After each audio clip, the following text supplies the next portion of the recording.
அதே மாதிரி இன்னைக்கு எல்லா தொகுதிக்கும் இன்னைக்கு தான் ஸ்டார்ட் பண்றோம். அது இன்னைக்கு என்ன தேதின்னு பார்த்தீங்கன்னா ஏப்ரல் 4.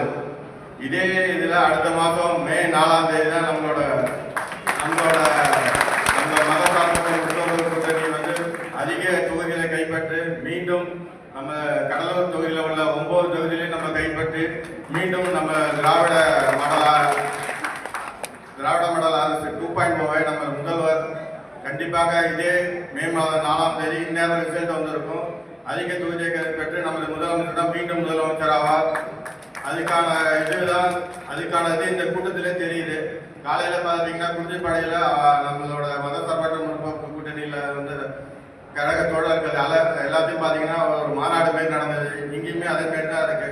நம்மளும் இதே எழுச்சியோட ஒரு கிராமத்திலையும் போய் நம்ம கூட்டணி கட்சி நிர்வாகிகள் எல்லாருமே ஒன்று சேர்ந்து நம்ம தளபதி அவர்களோட முதலமைச்சர் அவர்களோட சாதனைகளை எடுத்து சொல்லி டெய்லியும் வந்து பரப்புரை பண்ணுங்க.